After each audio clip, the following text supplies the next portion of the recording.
The Benjamin Dixon Show is only possible with listener support. Go to www.patreon.com/The BPD Show.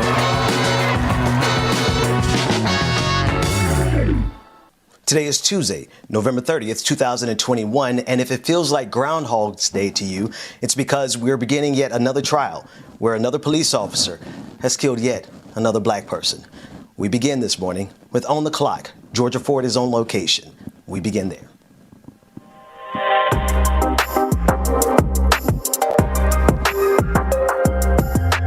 outside of the Hennepin County Courthouse. As you can see, Court TV is set up here. They're getting ready to start the trial proceedings for Kimberly Potter, the officer who is charged with fatally shooting Daunte Wright. Ben, you and I, we've been covering this for the last few weeks leading up to this trial. We covered what those jury selection questionnaires had on them. And today is going to be extremely telling. I'll be in the courtroom. I'll be one of two journalists in the courtroom today as they begin those proceedings to figure out who's going to be on the jury. Some of those questions that they asked on that selection included, how favorable are you of Black Lives Matter?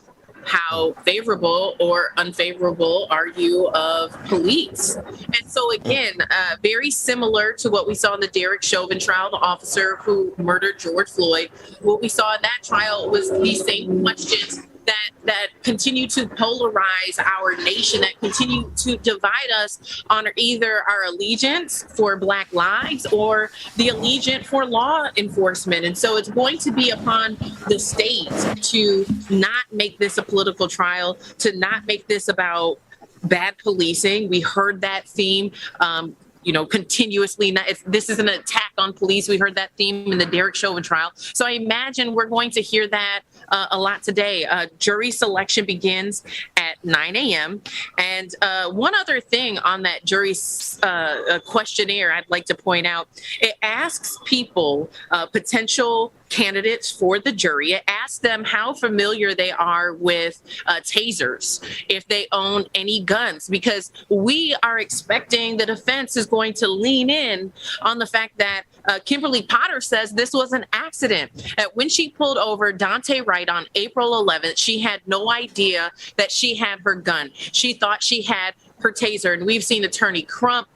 He's brought photographs to show the difference between a gun and a taser. Tasers being bright yellow. And so if you're holding that up in your peripheral, you would probably notice that your gun is black and not yellow. Very distinctive differences, and as well as weights. So we're expecting that the prosecution is going to counter that defense. Kimberly Potter saying that this was an accident.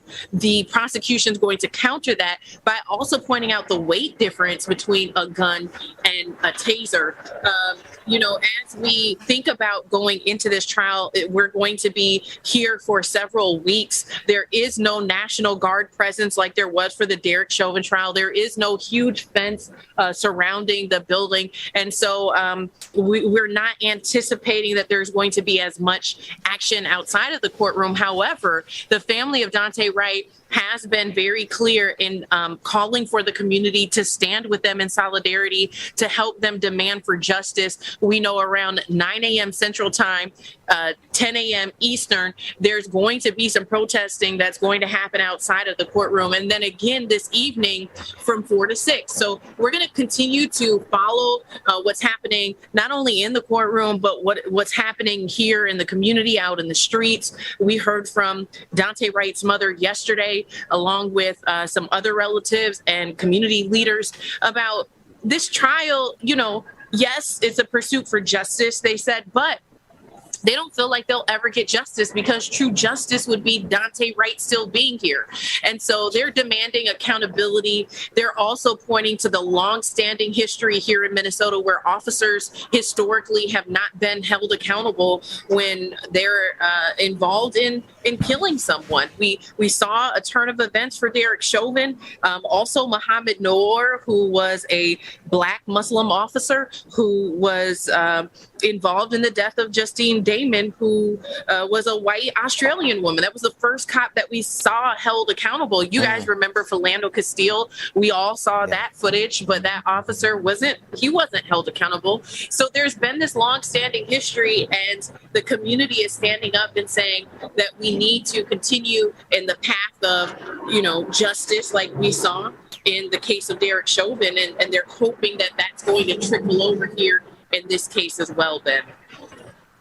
Georgia, I want to lean into one of the questions or one of the things that you brought to our attention. I think it's fascinating that they are asking about gun ownership and then simultaneously asking about their stance on Black Lives Matter. What's the sentiment that you're getting from just around the lawyers that are participating, the community? Is this not kind of obvious that they're trying to stack the bench with people who are in favor of, I guess, the Second Amendment and oppose Black Lives Matter, or am I reading it wrong? No, I mean, I think that we're having those same thoughts and concerns as well. And it takes me back to mid-March of last year when, in Minnesota, there was snow, there was a blizzard happening. You had hundreds of people who came out here after the first or second week of the Derek Chauvin trial because they felt like there was not a fair jury selection process happening inside of the courtroom. And they didn't care if it was below zero. They didn't care if it was a blizzard. Everybody was watching. And so those same concerns are here. When you have questions like that, like, think about it. What Black person do you know that's going to say, oh, I'm very unfavorable of Black Lives Matter? What Black person do you know that's going to say that? And so if you're trying to find people to sit on this jury, maybe who are neutral, what does that say about your own humanity if you're a Black person and you're unfavorable of Black people, or you're neutral on that issue? Most Black people feel very strongly. And so is that going to automatically disqualify Black individuals from sitting on this jury? Those are the questions that we're asking. And even, more so when you look at the jury selection process for the 3 men charged in the murder of Ahmaud Arbery and Kyle Rittenhouse. You see these situations where you get these juries that are not diverse, that don't reflect America. And then you end up most times with verdicts that are not in favor of people of color. So those concerns are very valid. Even when you start looking at Second Amendment, the prosecution is probably hoping that they're going to find people who are knowledgeable about weapons. Because, I remember when this happened, my dad, who's a veteran, he called me and he said, there's just no way a training officer is going to mistake her gun for her taser. And so if you are knowledgeable of weapons, if you have any experience dealing with weapons, then you're probably not going to believe that account that she's trying to give, that this was an accident. And so I think that's more on that side, whereas the defense actually might want people who don't know much about weapons, who then could be easily convinced that it's very easy to mistake a taser for a gun, right? But we've also seen people point out that the gun is on one side and the taser's on another. And so, where you draw the weapon from also matters. So, there's a lot to dissect here. I did a deep dive on that jury selection questionnaire. I think there's nearly 80 questions on there. And we're going to see the defense go to bat for people they think are going to rule in their favor. And we're going to see the prosecution go to bat for people that they think will find Kimberly Potter guilty. That's a part of the process. But they're supposed to be looking for people to be impartial. And so that's, for me, where it's difficult, because this is supposed to be an impartial process. However, you're asking all these very impartial questions to see where people stand, and that can be used against jurors. And we saw that happen in the Derek Chauvin trial. We've seen that happen in recent trials where you have 11 white jurors and 1 Black juror. You get people who are disqualified for cultural values, things that are culturally specific. And so it's very telling to our jury selection process, and the fact that it really needs to be updated. Georgia, there's so many different angles on this particular story that we have to keep track of. We want you to come back, go and get warm. We have to discuss this a little bit more when we come back. I want to know about the logistics, because this is not going to be something that we can take our eyes off of, because we really need the American people to see it. Before I let you go, tell us about the narrative that is being spun around this versus the Rittenhouse case, particularly in terms of how much attention this trial is being given versus the Rittenhouse trial. Yeah, well, I think that they've tried to kind of keep this out of mainstream media. When you think about just how big the uprising was after George Floyd, and that Minneapolis was the epicenter of this global movement, I feel like strategically they've tried to not talk about this trial. They've tried to postpone the trials for the other 3 officers involved in George Floyd's murder to get things to calm down.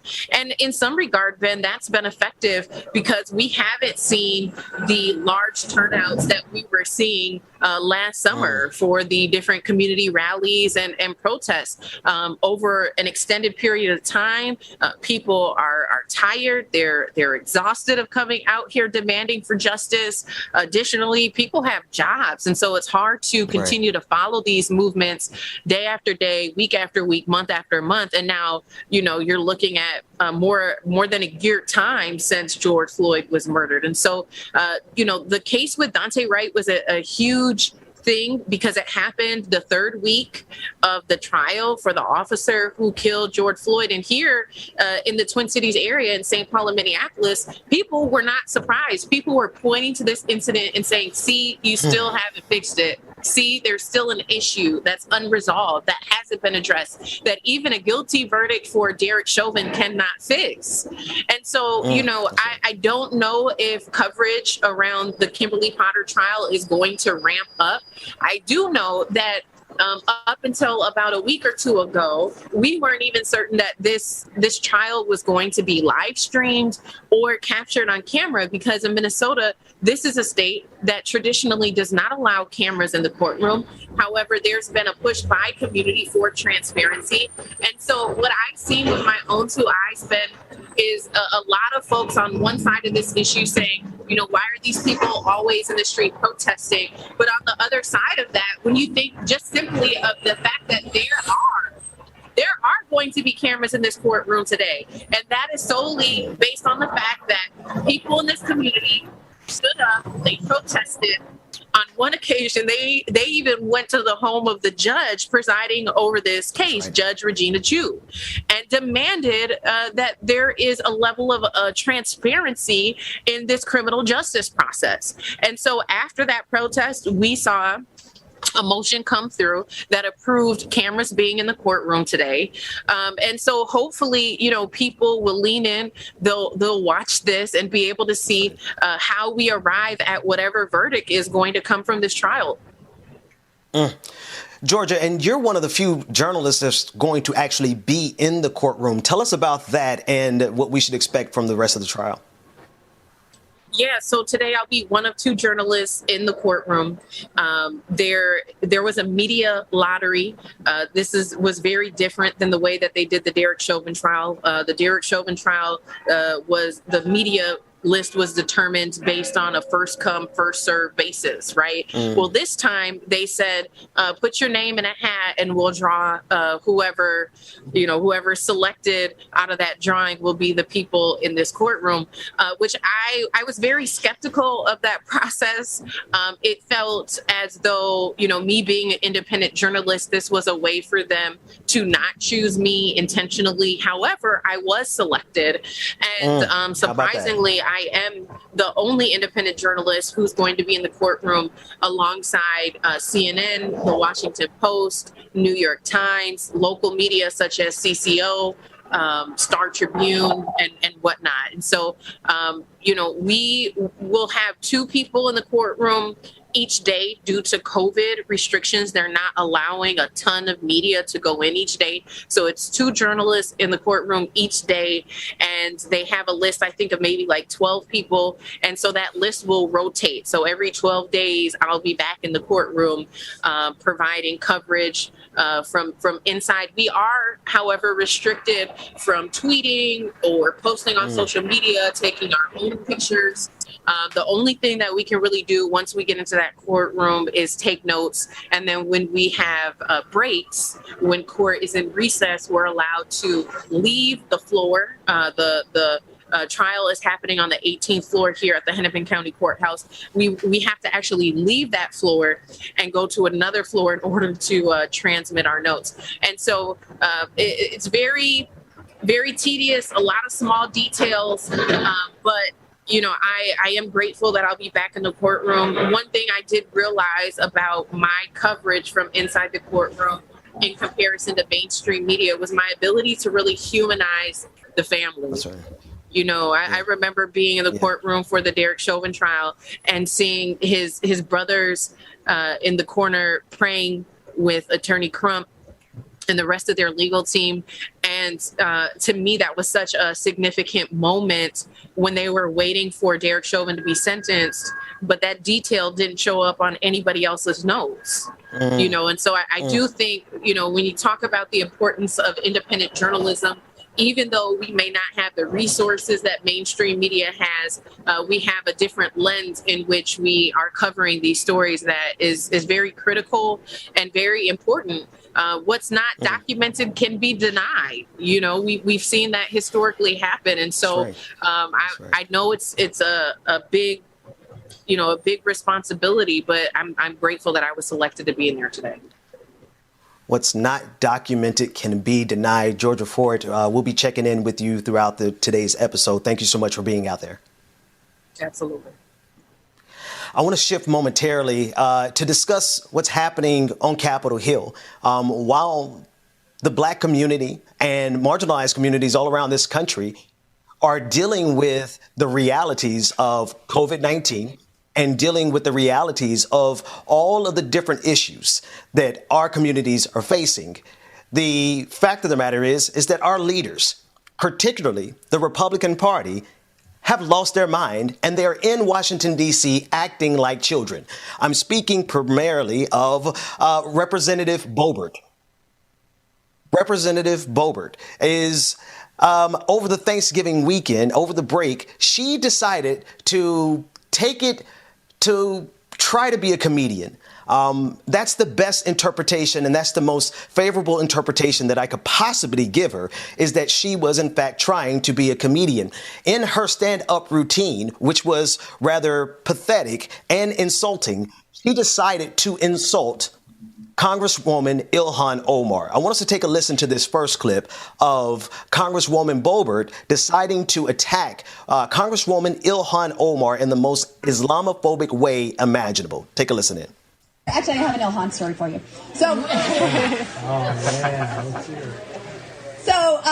The other night on the House floor was not my first Jihad Squad moment. So I was getting into an elevator with one of my staffers. And he and I we're leaving the Capitol, we're going back to my office, and we get in the elevator, and I see a Capitol police officer running hurriedly to the elevator. I see fret all over his face, and he's reaching, and I'm like, what? The door's shutting, I can't open it. What's happening? I look to my left, and there she is, Ilhan Omar. Oops. And I said, well, she doesn't have a backpack. We should be fine. So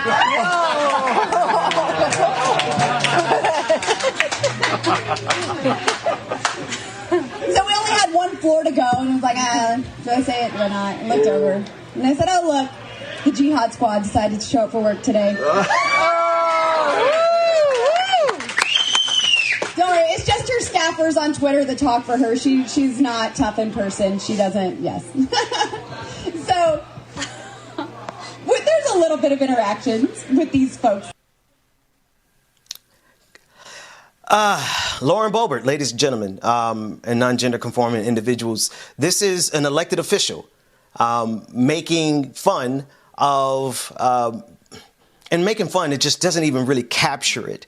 But this is where we are in our country, where elected officials are not only able to mock the faith and to insult them with as much vitriol as they can come up with, but this is actually the pathway forward This is their pathway to success. This is their pathway to prosperity. This is how a conservative can go from being the regional village idiot to being elected, by carrying on in this fashion. Representative Ilhan Omar responded and said, "Fact, this buffoon looks down when she sees me at the Capitol. This whole story is made up. Sad that she thinks bigotry gets her clout." It is very sad. Anti-Muslim bigotry isn't funny and shouldn't be normalized. Congress can't be a place where hateful and dangerous Muslim tropes get no condemnation. But in fact, it is a place where it gets not the level of condemnation that you would expect from the greatest empire in the history of the world. We are seeing right now that this empire has decided that it is better off being in league with the people who decided to attack it on January 6th. Because we are not holding people like Lauren Boebert and Marjorie Taylor Greene and Matt Gaetz, we're not holding them accountable. Paul Gosar decides to create an animation showing the attack and murder of an elected official. We are not at the place in this country where we are holding people actually accountable. We're at a place where the bigotry is the pathway forward to getting political and economic power in this country. This entire exchange started with Paul Gosar. I want to take the first clip. Let's take a look at this first clip so you can see how all of this began before we see how all of it's going to conclude. Policies are so pathetic and have done so poorly that the left has nothing else to do but troll the internet looking for ways to get offended and then try to target members and strip them of their committees. This is a dumb waste of the House's time. But since the Speaker has designated the floor to discuss members' inappropriate actions, shall we? The Jihad Squad member from Minnesota has paid her husband, and not her brother husband, the other one, over $1 million in campaign funds. This member is allowed on the Foreign Affairs Committee while praising terrorists. A Democrat chairwoman incited further violence in the streets outside of a courthouse. And then the cherry on top, my colleague and 3-month presidential candidate from California, who is on the Intelligence Committee, slept with Fang Fang, a Chinese spy. Let me say that again. A member of Congress who receives classified briefings was sleeping with the enemy. This is unacceptable, and this would never be. This is happening on Capitol Hill. This is happening in the temples of what they would say is the greatest empire in the history of the world. And I wonder oftentimes if people really see what's going on. The Republican Party is underneath the full control of the very worst demographic they could possibly have elected. They're not sending their best. They're not sending their brightest. They're sending their deplorables. And that pathway to success goes through how deplorable they can actually be. This was Lauren Boebert on the floor of the House of Representatives defending Paul Gosar, who already was censured for his violence, for his violent animation. They always do this underneath the guise of plausible deniability. They always do these things underneath the guise of saying, listen, I was just joking. It was just a joke, or it was just comedy. The problem is that if we allow that to be an excuse, if we allow that to assuage our sensibilities because we know better, we do know that when they joke like this, they are doing it to stir up their masses who will not take it as a joke. Paul Gosar knows someone in his following will not take his anime as a joke. Lauren Boebert also knows that, in fact, they know it so well that those people came to the Capitol on January 6th. This is what we're dealing with. This is what we're dealing with, and this is what is considered to be normal. And the problem is that we're facing so many dangerous issues right now.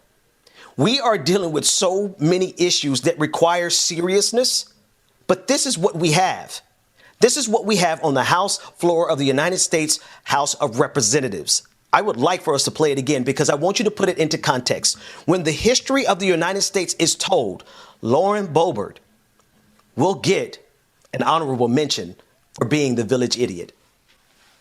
Policies are so pathetic and have done so poorly that the left has nothing else to do but troll the internet looking for ways to get offended and then try to target members and strip them of their committees. This is a dumb waste of the House's time. But since the Speaker has designated the floor to discuss members' inappropriate actions, shall we? The Jihad Squad member from Minnesota has paid her husband, and not her brother husband, the other one, over $1 million in campaign funds. This member is allowed on the Foreign Affairs Committee while praising terrorists. A Democrat chairwoman incited further violence in the streets outside of a courthouse. And then the cherry on top. My colleague and 3-month presidential candidate from California, who is on the Intelligence Committee, slept with Fang Fang, a Chinese spy. Let me say that again. A member of Congress who receives classified briefings was sleeping with the enemy. This is unacceptable, and this would never be. We're going to be talking about this more in the next segment because there was an apology or an attempted apology that actually unpacked this even worse. And it shows you just the depth of the depravity of what we're dealing with. I want to circle back and go back to Georgia Fort, who is on location out front of the courthouse for the Kim Potter trial. Georgia, before we get out of here for On the Clock, just give us an idea of what we should expect from the rest of the day. Absolutely. Ben, as you can see, Court TV is set up here. They are preparing to live stream this trial. As I shared earlier, Minnesota is typically a state that does not allow cameras in the courtroom. However, about a week or two before the trial started, what we saw was protesters showing up at Judge Regina Chu's home, demanding transparency, demanding that this trial be live streamed. And so Court TV is here again. This was the vendor that provided video production services for the Derek Chauvin trial. And so they're here again. I was working with a small team of folks very late last night trying to get our technical infrastructure all in place so that we can start live streaming today. Today, what we'll see in the courtroom is some movement around jury selection. We're guessing that probably anywhere between 10 to 15 different candidates, potential candidates for the jury, will come into the courtroom. The prosecution and the defense will go through the questionnaire that they filled out. Within that questionnaire, which is available online. You can actually find it at blackpress.com, which you'll find on there 80 different questions. Some of those questions include, do you have relatives who have worked in law enforcement? Do you have friends who have worked in law enforcement? How favorable or unfavorable are you of law enforcement? And then questions about Black Lives Matter. Do you support it? There's also some questions on there that we discussed in terms of your experience dealing with guns. Do you own any guns? Do you have experience firing a gun? And the same thing with tasers. These questions are going to be critical as the defense lays out the fact that Kimberly Potter has said from the very beginning that this was an accident. Kimberly Potter, the former Brooklyn Center police officer, said she thought she had her taser when she pulled over Dante Wright on April 11th, but in fact it was her gun. And so on the prosecution side, we know that they're going to combat that by saying, there's no way you can mistake a gun for a taser, especially when you've been on the force for 20 years. You're a training officer. Tasers are yellow. Your gun is black. One is on the left, one is on the right. And the weight difference are very hard to mistake once it's in your hand. But even reflecting back, Ben, on why Dante Wright was pulled over, expired tabs, he had an air freshener hanging from his rear view mirror. These low minor offenses have already resulted in some law changes, I believe in Philly, where they're outlawing, these minor traffic stops that end up as fatal encounters for Black men and women, or men and women of color in general. And so this is a critical trial, but you know, also on the backdrop of both the Rittenhouse trial and the trial for the three people who, killed Ahmaud Arbery. One, Rittenhouse was found not guilty. The three men were found guilty. And so there's still this mixed bag. There's this, anticipation, this suspense of what is going to be the verdict. Are people going to really buy into Kimberly Potter, having this accidental, fatal mistake while she, was on the job that cost someone their life? Are they going to find her not guilty? People are, I think, on the fence. They really don't know what to expect, especially when you think about the fact that historically in Minnesota, officers have not been charged. Everybody saw Derek Chauvin found guilty, but before that, there was only one other officer who was found guilty, and that was Muhammad Noor. So the jury's still out, and that jury will be selected today. I'll be inside the courtroom. Unfortunately, we can't text or tweet or take pictures, so I won't really be able to communicate a lot while I'm in the courtroom. But we're expecting that court will end today around 4 or 5. There are some protests that are being planned outside of the courtroom, so we will try to bring you coverage of that as well. But Ben, we know based on information from the chief judge that jury selection is supposed to wrap up by no later than December 8th. They're planning on December 8th. Opening arguments are going to begin in this trial, and then probably about 2 to 3 weeks of testimony. We also know that Daunte Wright's father is going to do the Spark of Life testimony. Outside of that, there's been about a dozen individuals that have been slated to take the stand for the defense, including the former chief of police in Brooklyn Center, Tim Gannon. So it will be very interesting to hear from him because he also either resigned or was terminated right after this incident as he stood in the gap for Kimberly Potter and really advocated on her behalf. So both of them were terminated after Daunte Wright was killed, but he'll be taking the stand in defense of Kimberly Potter. So that will be a very interesting testimony to hear. Georgia, thank you so much for being out there. That's all the time we have for On the Clock. We're going to bring you back for more on The Benjamin Dixon Show.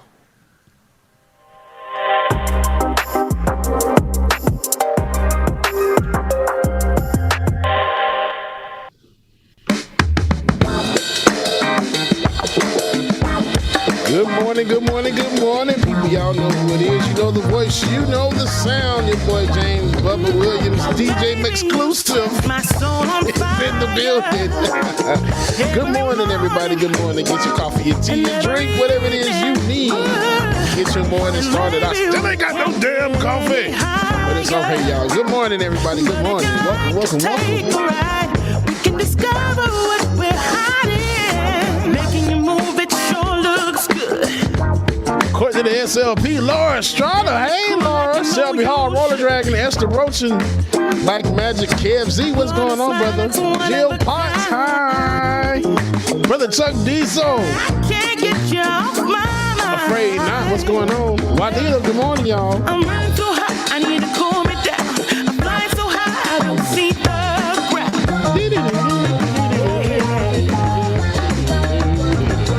I'm running too hot. I need to cool me down. I'm flying so high. I don't see City Socialist, good morning. Tiger Katsune. What's going on, Tiger? Tyra G. Left is best. What's going on? Baby, you set my soul on fire. Hollywood. Good morning, y'all. Good morning. I'm in the dark a little bit, but I'm here. I gotta plug my light up in a second, so y'all stay tuned. Brother Lateef, what's going on? Alexis, good morning. Taking your time and I sure don't mind. But every inch of my body's getting wild. The way that you move is like a love machine. Come be my king and I'll be your queen. I'm running so hot, I need to cool me down. I'm flying so high, I don't see the ground. William Moore, good morning. I'm running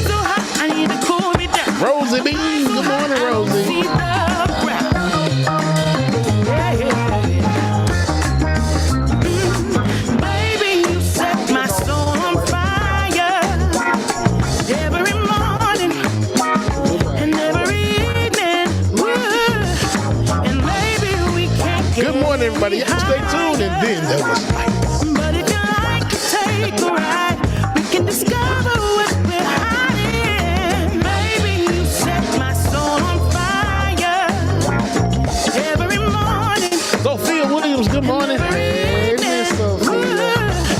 And maybe we can't get any higher.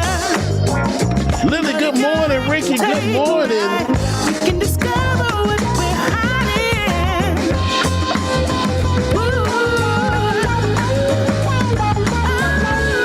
Amber Layla, good morning to you, sister.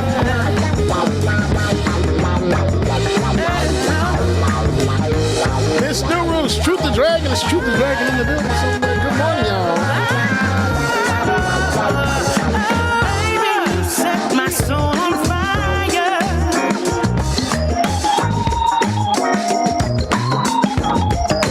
That part, boy. Ooh. And maybe we can't get any higher.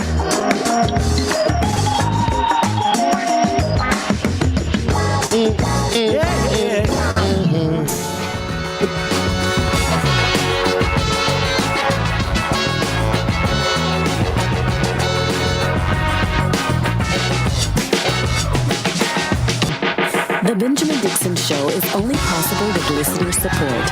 Go to www.patreon.com/The BPD Show.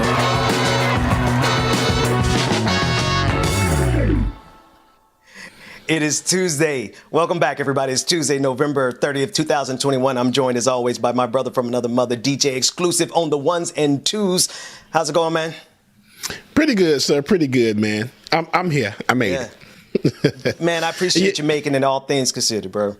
Yeah, and apologies to everybody yesterday. Yesterday morning, found out another good friend of mine passed away over the weekend. So my ex-husband called me yesterday morning and told me the news, and it was like one of our good friends, his best friend.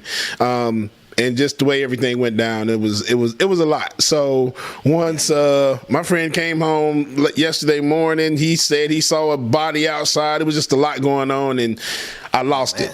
And shout out to Dwayne, man. Dwayne held me down. So shout out to Dwayne, man. I really appreciate that dude. Yeah. He held me down back here. Hey, man. That's what's up, man. James condolences. That says even more that you're here, because man, you should be taking time off and just taking a step back. You know, if I sit here and just not do anything, it gets worse. Yeah. So I'm like, I got to stay busy. I got to keep moving. That's right, man. Yeah. Listen, one of the things I was thinking about that we need, because I need you all to help me thank my team, because you can't lie and say that there's somebody out here doing it better than us.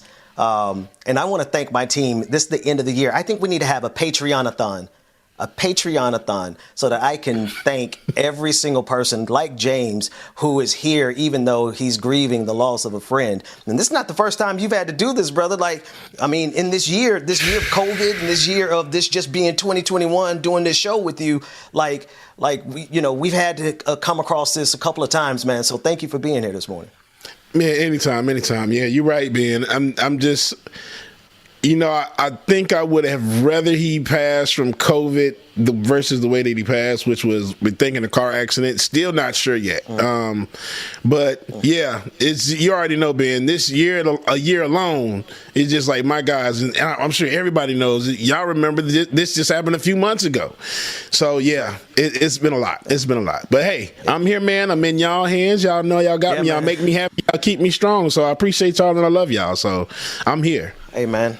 Love you back, brother. Appreciate you. And then the other thing I was thinking was, like, we have these voices in the background that just appear out of nowhere, and people have to delineate. So we're going to have to start getting a camera shot for Dwayne and for David, especially because I do want David to jump in and help guide us through this conversation about Representative Lauren Boebert, because there's just so many moving parts. And here's the thing.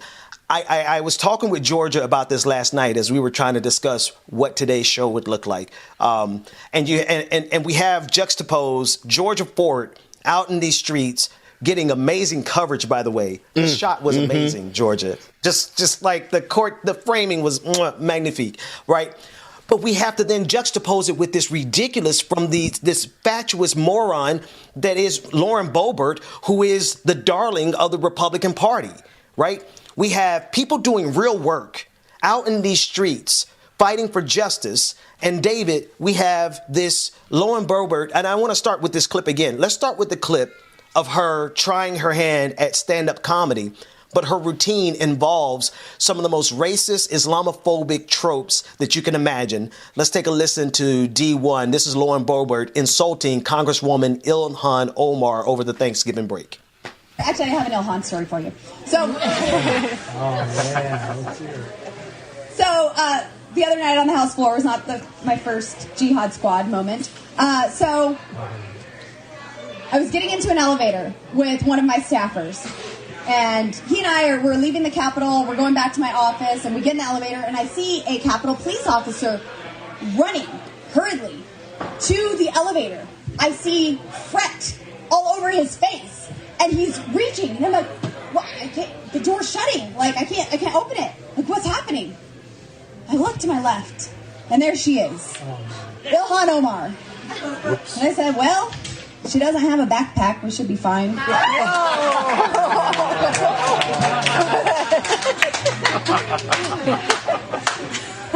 we only had one floor to go, and I was like, do I say it or not? I looked over, and I said, oh, look, the Jihad Squad decided to show up for work today.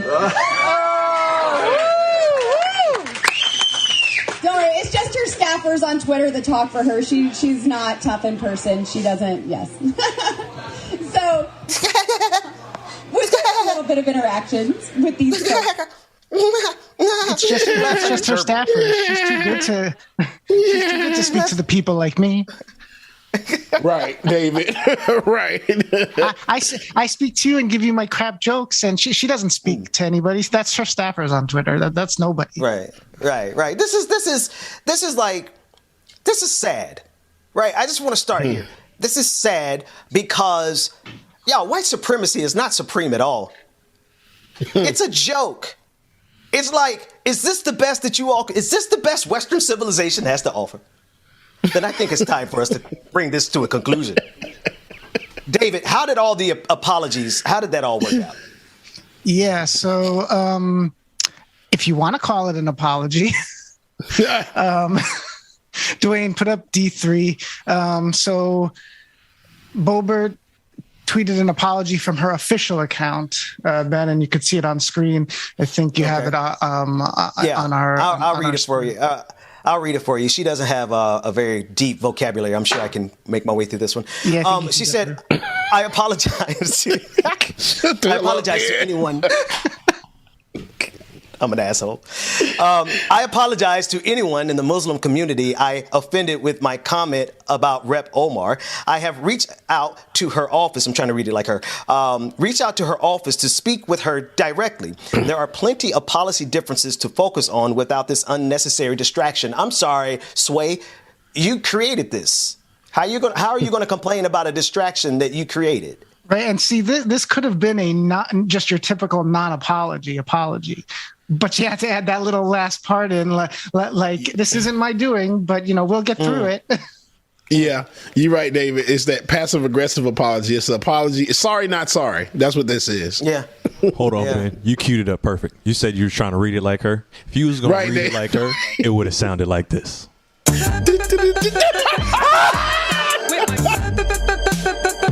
a minute.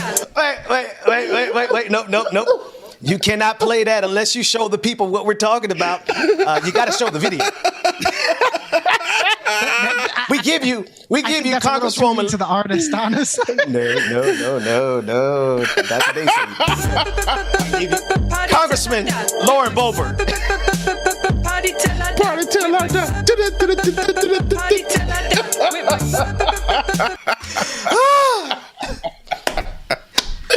That's my dog, right? Wait. What did Lauren Boebert say? This unnecessary distraction. Anyway, what did Ilhan Omar say? Because I know she clapped back pretty good. Oh, man. What was her response? She responded. I think we showed her first response earlier. She had a second response shortly after this supposed apology, and she said that saying I'm a suicide bomber is no laughing matter.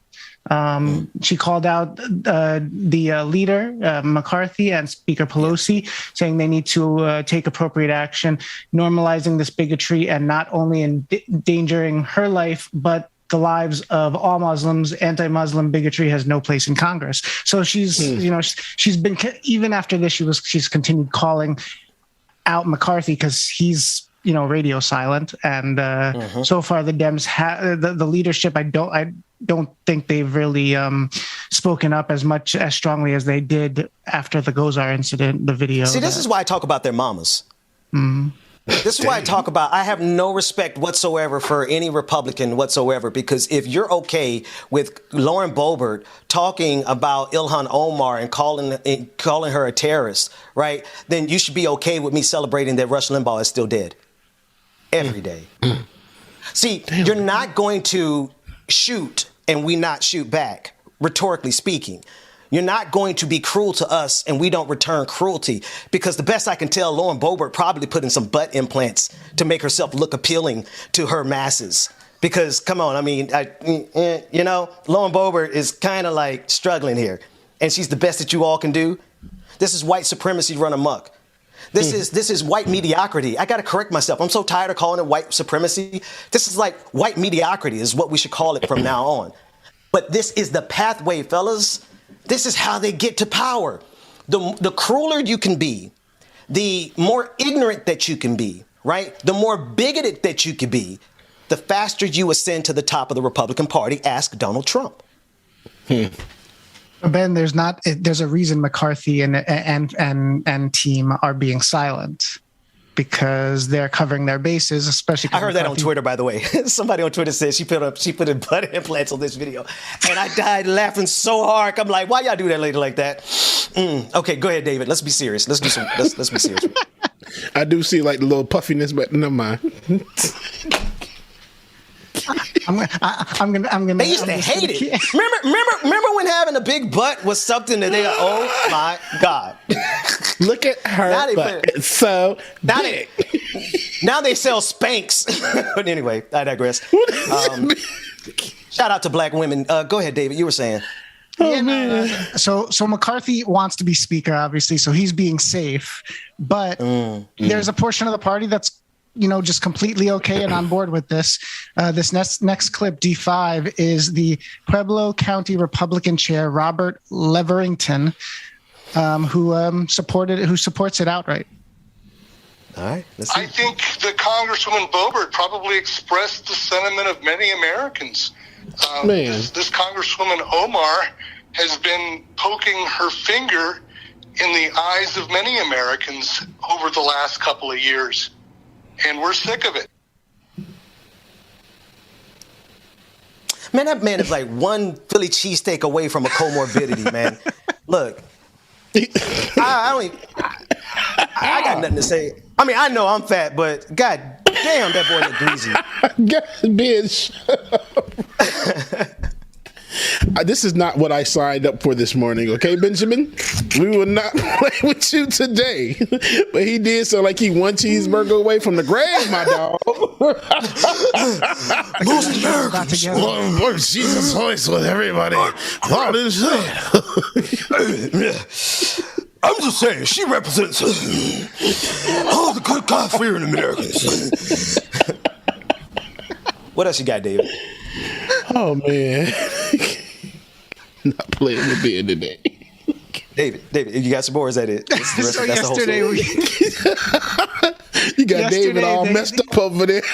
Yesterday there was a meeting between a phone call between Boebert and Omar. It didn't result well, as you might expect, because Boebert refused to publicly apologize. We should just call her Breitbart, because Boebert is hard to say. Lauren Breitbart, go ahead. It is. I kind of want to know where the ancestral thing behind her name is, but that's all right. Anyway, savage. Oh, sorry. That was the wrong. My bad. Go ahead. I'm going to get that one right later on. Go ahead, David. Yeah, so Dwayne, roll D6. This is Boebert's recap of their call. Neanderthal pause. Hey everyone, this is Lauren with a quick update on a phone call I had today with squad member Ilhan Omar. I had reached out to her Friday, and 3 days later I was able to connect with her on the phone because I wanted to let her know directly that I had reflected on my previous remarks. Now, as a strong Christian woman who values faith deeply, I never want anything I say to offend someone's religion. So I told her that. Even after I put out a public statement to that effect, she said that she still wanted a public apology because what I had done wasn't good enough. So I reiterated to her what I had just said. She kept asking for a public apology. So I told Ilhan Omar that she should make a public apology to the American people for her anti-American, anti-Semitic, anti-police rhetoric. She continued to press, and I continued to press back. And then Representative Omar hung up on me. Rejecting an apology and hanging up on someone is part of cancel culture 101 and a pillar of the Democrat Party. Make no mistake, I will continue to fearlessly put America first, never sympathizing with terrorists. Unfortunately, Ilhan can't say the same thing, and our country is worse off for it. Please know I appreciate you and your support. I appreciate you understanding that I will always shoot straight with you. This isn't about religion. It's about the horrible, failed Democrat policies and anti-Americanism that I will call out each and every time I hear it. I am here to protect your freedom and continue making this the greatest nation our world has ever seen. God bless you and God bless America. You know, I was going to say that it's kind of anti-American what she's doing towards Muslims, but it's not, unfortunately. It's very American. It's very American what she's saying, and it's very American, especially within the Republican Party. One thing that Greasy Bastard had to say was accurate was that it does represent a good portion of the Republican Party. I don't think it represents a good portion of America, but this bigoted sentiment does represent a good portion of the Republican Party. And the question remains: is there anyone redeemable in that lot? Are there any good faith actors that consider themselves to be conservative? Because if you exist, then you have to look at, what's that second character from Mean Girls? The one that tried to make fetch happen? You have to look at her and realize, you absolutely have to look at her and realize that she is representative of the race to the bottom for humanity. The fact that this bigotry is how you get to the top represents literally the descent into destruction for America. So if there's any good faith Republicans out there, I would love to talk to you. The phone lines are open. David, what are the phone lines? We have phones now. What's the phone number they can call in? Because you got to know that this type of foolishness is only going to lead to the destruction of this country. Does anybody, am I being hyperbolic? Is that too much? Does anybody else see that? No, I think they just keep pushing it further and further, pushing that envelope further. There's no envelope left to be pushed. Right. And there it is. Yeah, There's no envelope left to be pushed. So Omar did have a response if you care to see it, but it's basically just saying she wants action. And we're still, I don't know if we should hold our breath because unfortunately the Democrats don't seem to be moving like they did with the AOC situation, which is a broader conversation, I think a bigger conversation. Yeah. Let's run that clip. Let's see Ilhan Omar. So that's not a clip. That's a graphic. That's a graphic. Okay. Can put up D7.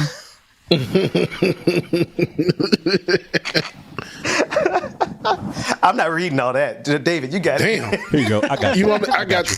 Because when you called for that clip, I was like, wait, I ain't got no D7 clip. But here we are. So Representative Omar says, today, I graciously accepted a call from Representative Lauren Boebert in the hope of receiving a direct apology for falsely claiming she met me in an elevator, suggesting I was a terrorist, and for a history of anti-Muslim hate. Instead of apologizing for her Islamophobic comments and fabricated lies, Representative Boebert refused to publicly acknowledge her hurtful and dangerous comments. She instead doubled down on her rhetoric, and I decided to end an unproductive call. I believe in engaging with those we disagree with respectfully, but not when that disagreement is rooted in outright bigotry and hate. Come on, date, somebody. The Republican Party leadership has done nothing to condemn and hold their own members accountable for repeated instances of anti-Muslim hate and harassment. This is not about one hateful statement or one politician. It's about a party that has mainstreamed bigotry and hatred. It's time for Republican leader McCarthy to actually hold his party accountable. Dwayne, you do that so much better than me. Thank you. Yes. Yeah. I'm not a reader. Wait. I was going to say I was going to offer somebody some money to Google this for me. I was going to say I'm not a reader. I'm a leader. But that guy's dead now. God rest Herman Cain. God rest his soul. Y'all go get vaccinated. Let's go to break, James, before I get canceled this morning. When we come back, like it or not, with the Rebecca Sword, it's going down. That's all I got, y'all. I don't even know. Sorry to that man. I'm not You don't have nothing to say. You just put your head down and look away like. You don't really know one thing about you. Yeah, you going to hell. You going to hell. You going to hell now. Y'all make sure y'all stay tuned, man. Like it or not, it's coming up next. So all you wonders what up? You're always on the run, what up? I mean, don't get me wrong, but what up? Or was I not the one you dreamt of? No. Cause the life you live will never be enough. Why don't you stop for a minute? Just relax yourself. This moment will never come back again.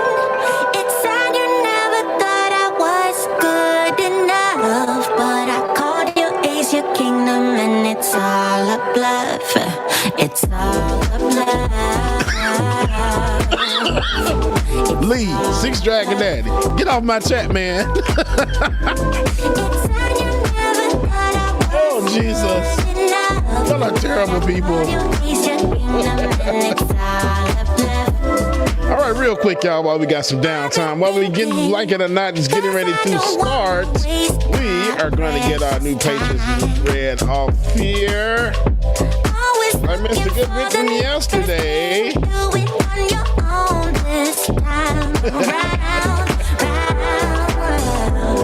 I can't stand y'all sometimes.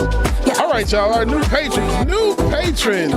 We have Jeremiah S., Susan S., Danny N., April 559, who increased their pledge. We have Sandra W., Case R., Sophia W., Kat G., Rusty E., who increased their pledge, and our new Twitch subscribers. We have Sammy Lynn, the Con Dragon. What's up, Sammy Lynn? Afro Puff resubscribed for 1 month and commented, thanks to Sammy Lynn, the Con Dragon, for my sub gift. And they've been subscribed for 9 months. We have Fat Guy Named Tiny resubscribed. All right, Fat Guy Named Tiny. That's a double. All right. Ray Vanna resubscribed and commented, thanks to that Chicken Fried Dragon for my sub gift, excuse me. And Mimosa Dragon gifted a subscription to Progressive. Hey man, y'all make sure that if you have not already, patreon.com/likeitOrNot, patreon.com/likeitOrNot, or patreon.com/thebpp. Y'all go in there and get tall tales over there and join the Patreon, man. They increase that page as well. So whatever you do, you do. We love y'all, man. Good morning, Mama and Daddy. It's all a bluff. I got one for you. Since oh God, I'm scared. Since we haven't had any from you in a while. Right. So last night I was gonna cook alligator for dinner. But I realized I only had a crock pot.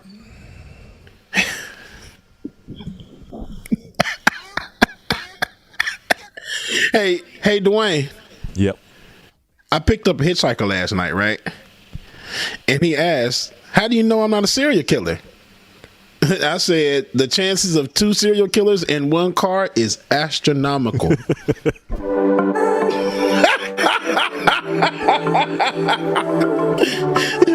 Welcome, Dwayne, to the Dad Joke family, y'all.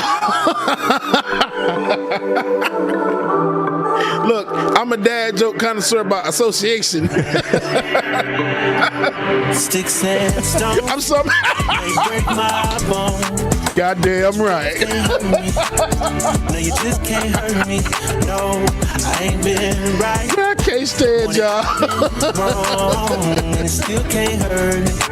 Oh, but no, man, I got a trick for y'all as well, too. If you ever locked out of your house, start talking to your lock calmly and clearly. Because after all, good communication is key. You know it's hard to be polite, and it's easy being petty. My mama used to tell me, gotta use you when you ready. Man, it's crazy how my brother said it could have been my celly. She's a prisoner.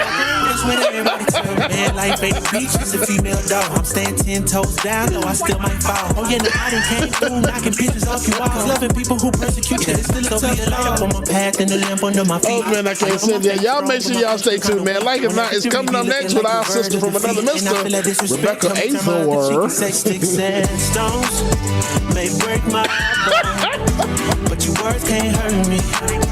No, you just can't hurt me. Seven, sweetheart, good morning, sister. Amen, and thank y'all so much for the love and the condolences as well, too. I appreciate y'all. No, it just can't hurt Hey, me. No. y'all know what, though? As I looked at my naked body in the mirror, I realized that I was going to get kicked out of IKEA. No, you just can't hurt me. No, no, no. No, you just can't hurt me. Man, we can do this all day.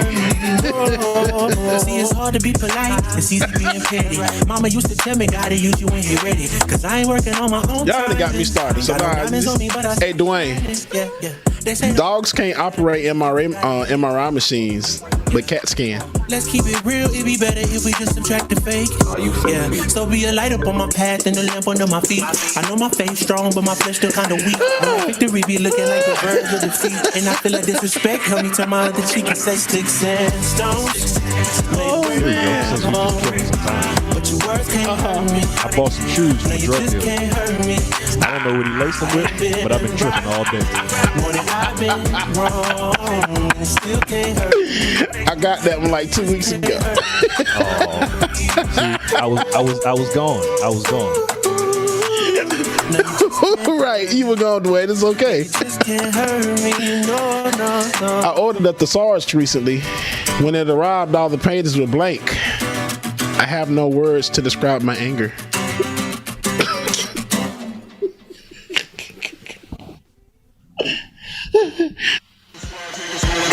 Like it or not, with Benjamin Dixon starts now.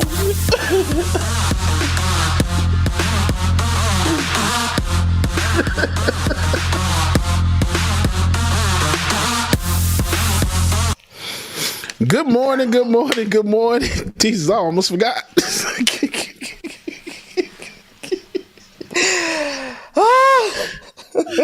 Good morning, and welcome to Like It or Not, where we're free to tell the truth.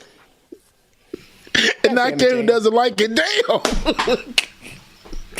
It's supposed to be a little bit better. I blame Ben. I blame It is Tuesday, Ben. November.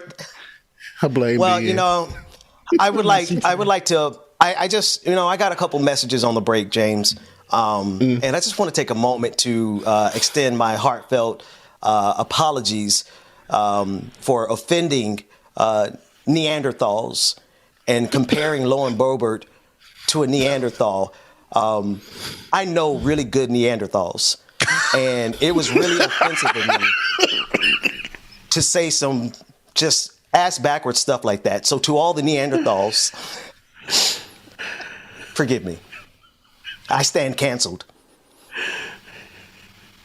A Neanderthal. I think in other news, Boebert is not high enough to be a Neanderthal. She's probably primordial sludge that we all came from. Primordial in the toilet, goo. basically. Goo. You hear me? See some stuff in the toilet. See that stuff in the toilet that after you haven't cleaned it in like a few months, but it's just like it's just seems like ring. That's what she is. Like, girl. she's that mold. Sees that mold you've been ignoring at the top of your shower. Please go up there and clean it, because it's only going to get worse. That's a little. It's going to get worse. On that note, I think we have like good news and bad news for the audience. What's the good news and the bad news, David? Oh man, which one should we start with? Give me the bad news. I like bad news first. Yeah. Tomorrow we will be off air. You said bad news. Might be good news. So to the audience, to the audience. I'm out of pocket this morning, but listen, we're going to be off tomorrow. We're going to be off tomorrow, just for a lot of reasons. There's a lot of reasons that our team needs to take tomorrow off, and we know the audience gets a little. Excuse me. They don't. You guys don't like it when we take off, but there's, we're structuring this program to go the distance. So if you all will just allow us a couple of days as we do a couple more things, housekeeping. So that means tomorrow we will not have a live show. We will be streaming the best of or a replay tomorrow. So David, yes, that's terrible news. Hate to break it to the audience like that. Thursday we'll be back. Ben will probably not be with us. The good news is that I think we have a patron party coming up on Friday. Oh. Actually, I think we're going to do more than just a regular patron party. We need to do a Patreon-a-thon, like I mentioned in the last segment. I need to thank my team. I need to give everybody a Christmas bonus, and I just don't make the money like a lot of white progressives make out here, so I need to make an appeal to the audience. On Friday, James, you tell us what time we're going to start, and we're going to have a Patreon. I want to get 1,000 new patrons on Friday. Probably won't happen, but if I don't speak it into existence, it definitely won't happen. Right. So we're going to party. We're going to party on Friday until we hit our goal. That way I can give everybody on the team a nice Christmas bonus. That's what I want to do Friday. What y'all think? I'm cool with that. What time y'all want to start? I ain't never going to turn down no bonus. So Patreon-a-thon on Friday, people. Patreon-a-thon on Friday. I thought that you would like that. I got a lot of stuff coming up next week. So yeah, what time y'all want to start? I mean, I work from 11 to 7, but if I need to start at 5 p.m., man, we can go to 5 to 5. That's a long time. I don't know about all that, but yeah. Listen, the twerking can commence at 8 a.m. as far as I'm concerned. So we'll be playing. We'll be playing music as long as people are becoming patrons. Patreon-a-thon on Friday. We'll get the exact start time and we'll roll it out to everyone. So that's the even better news. The bad news is tomorrow we will not be live. So, all right, David, what else do we have on the list? We have a guest that is ready to join us. Oh, we are so honored. And Miss Rebecca said she is she might be outside the club. Might be. She said she logging in. Might be. Okay. So then let's do this. Okay, James, you have a song you could play for us and give us a second to get Rebecca in and get our guest in, our most distinguished and honorable and noble guest that we have today. Yes. Let's take it to a break. And when we come back, we're going to be joined by some really dope people. We'll be back after this.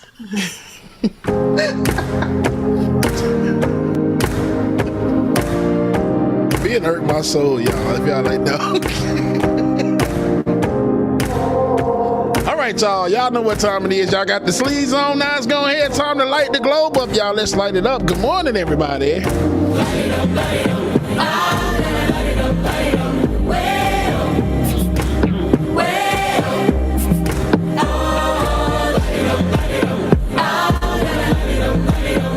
Sandy, good morning. Goku, what's going on, brother Goku? Nat A, I know Nat A is somewhere in the building. Nat A, good morning. Taj Newby, what's going on? Warren, good morning. Patty P.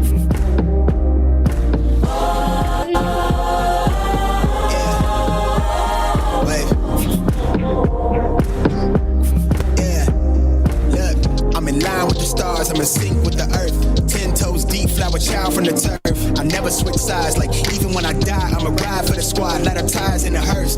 I've been on the vibe, kinda hard to describe. I'm in between, I'm good and it's fine, but I'm tired of the grind. Then I come alive in the night to realize I'm in the middle of the time of my life. I never so packed for the stack, never lied on the back. Got a bag from the way that I write it. Queen looking Tyson, through that I survived, doing 80 to the house. Then I hit her to the sky, change haters on a tirade. Talking to the crib in the face, be still, let that head stuff fade. We all want the same, we all want a meal in the safe. I wanna live like I'm trying to enlighten. Trail spill from my lips, feel big from the bib. Take a sip till I pass out. Try and get grip, but it don't make sense. Cause you can lose life on this fast route. Yeah, turn thoughts to a Sylvia Jones, good morning. Second sweetheart, good morning. Sister. It get a 9. Good morning. Chase. I just wanna eat, save a spot at the table. Beats with the slap, pin myself on the map. You long with the wind, but we knowing that it's cap. 5-hour flights, couple nights at the flat. To be real, couldn't see me making moves while I'm at. I'm still on the grind, limit time when I chat. Burning down sage, keep the demons away. When I write it, give a piece of myself to the page. I don't do it for the praise, love. That's just how Melanie Dennis, good morning. Yeah. Do it at me, old man. Carly Wynn, good morning to you. First one to talk, but the last one to hear. Eyes blurry, but I couldn't see that. And he cleared down. I said, hey, good morning, mom and daddy. She ain't never say that in the chat room. She is so rude. Probably putting up some Christmas trees. Good morning, mama. But it's all fun. We done seen it all. Lipsy, good morning. Randy Rebel, good morning to you. 10 bad here, I'ma curve them all. 12 missed calls, and I still made a curtain call. Here to light it up, lighten up. Hear him talking, they ain't right enough, tighten up. Everything that I came for, I left with. I don't bang sets, I just bang on the set list. Case, good morning. For the breakfast, put me in your That is adorable. You gotta make sure you send us a video. Young, reckless, gold in my soul, got the same on my necklace. Tasia, good morning.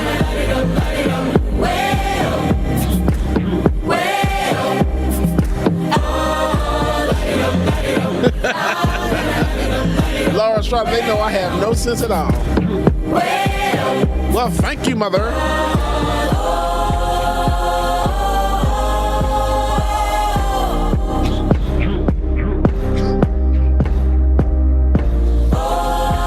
LeBron Rebels, good morning.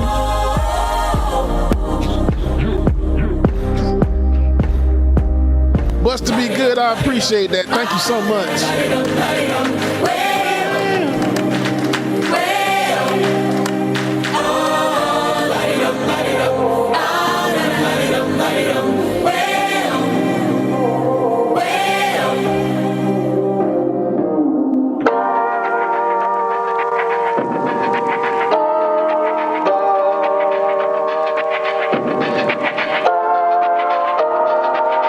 My mama, good morning to you. I'm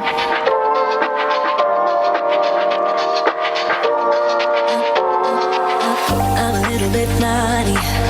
I'm a little bit too consumed, but every part of my body is telling me to run away from you. Come a little bit closer. Yeah, yeah. Oh, Case, that is adorable. Yeah. You're a little bit crazy. All right, y'all, welcome back to the screen. Our brother from another mother, Benjamin Dixon, and our lovely guest, Miss Olay. Hey, y'all. Welcome back. Welcome back. We are joined by our sister, Olayemi Olurin, public defender, and just, I don't know, wig snatcher. You don't take no mess. Sis, how you doing? Good. Good morning, guys. I'm so happy to be here. Happy to have you, and Rebecca is going to be joining us shortly. We wanted to go ahead and get you on, and because, listen, I want to apologize to you publicly. I know it's no big deal to you, but I really do take those things very seriously. I'm so sorry we had you. Man, I just got my rest. Okay, well then that's even better. Small dicks. I was like, I knew I needed it popped up that day, Olay, I was just like, wait, it says Olay is on, but I'm like, nobody's here. I'm like, what's going on? Wait. Is Olay supposed to be here? I was sitting there ready, but then I was like, listen, God literally wanted me to have a nap. That's literally, I thought, do you see me? I was like, well, I tried. I was like, I made a good faith effort. I DM'd going to go back bed. Deep in my spirit, I knew we were on one accord because that's what it works. Yeah. Like whenever I get canceled, I remember one of Roland Martin's producers said, "Ben, some bad news. I got to cancel you tonight." I said, "Praise the blessed name of Jesus." I wanted to go sleep. So, yes, we're on one accord. You'd be like, "Woo, sweet." But I also wanted to be sure because you're out here snatching people's wigs, and I just wanted to make sure that you didn't snatch what I have left. Unintentionally, man. Unintentionally. It's because they're out here. They're really trying it, and I don't even know where to really start. There's a lot of cases that I would like to get your input on. The first is the Kim Potter trial that's happening. Our sister Georgia Ford, she's out in front of the courtroom where it's taking place, and we were listening. She was telling us about some of the questions that are being asked, and I know that during the jury selection process, these are the types of questions that they ask. They want to see what type of attitude a particular juror is going to have towards the underlying issue. That doesn't make it sit well with me when they ask if you are familiar or do you support Black Lives Matter. Right. Oh my God. They did that in the last trials too.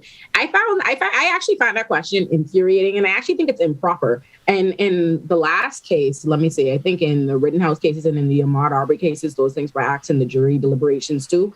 And I found it infuriating because there was an implication that if you support this movement, you can't be objective at all, right? You are unqualified to sit on a jury. And also the problem with that too is Black Lives Matter is a huge movement. It's not like some small offshoot organization and a couple of people might support this and let's get them off the jury. It's the largest civil rights movement in the history of our country. So now every time we get a case where we barely ever even get police officers who kill Black people to trial, and now every time we get them to trial, they're going to actively try to wipe off anybody Black on the jury just wholeheartedly. And then God forbid anybody purports to be an ally of any kind, is supportive, sympathetic to the movement, just simply unable to be objective. It's an unreasonable inference. It wouldn't sit right with me either. I understand that for a defense attorney's purposes, you have to do your job, but nobody else has to like it. Yeah. So, yeah. And and for that to be considered a part of due process and justice, and then I am thinking about, I would love to get your feedback on that closing argument. I know it's all tied together, but that closing argument in the Ahmaud Arbery trial, where that defense attorney decided to attack Ahmaud Arbery down to his quote unquote dirty toes. And the reason I'm bringing that up in this context is because people kind of said, well, she's got to give him the best defense that she possibly can. None of that. Have to be okay with none of that. Yeah. No, first of all, let's be clear. Let me say something as a defense attorney. Beyond your moral objections, that's not the best defense you could give him. That does nothing to win over jurors. Let's be honest, right? There's a world, and I've said this before. If your argument is that these men acted, they acted under a reasonable belief, that at the time they believed that he was a robber or, that's why they were doing this. That's one thing to suggest that at the time they had this mistaken belief, but it was a reasonable belief. They acted on that and that's what happened, right? That's a different argument than, oh, they originally thought this, and despite no evidence to this fact, we're going to get up in this trial for this victim of murder and vilify them like the victim. That's actually insane as a strategy. As a defense attorney, you look at how the jury's going to feel about things, and you dictate how you talk about your victims, how you talk about the victims in the case, how you interact with them based on that. So this idea that in a case where a man was wrongfully, he was jogging, that's the fact, that's established. He's jogging, 3 men participated in this racial profiling, essentially hunt him down, kill him in broad daylight. Now his family, his mother is sitting in the courtroom, and you are somehow, about his nails? You talking about his nails? That was the most morally bankrupt, egregious thing I ever did see, and it was outrageous that the prosecutor should have objected, but, I let her rock just because I think she did a better job than a lot of these prosecutors I've seen in some of these similar cases in recent years. I'm gonna let her, I let her rock, but she should have objected, and that was egregious.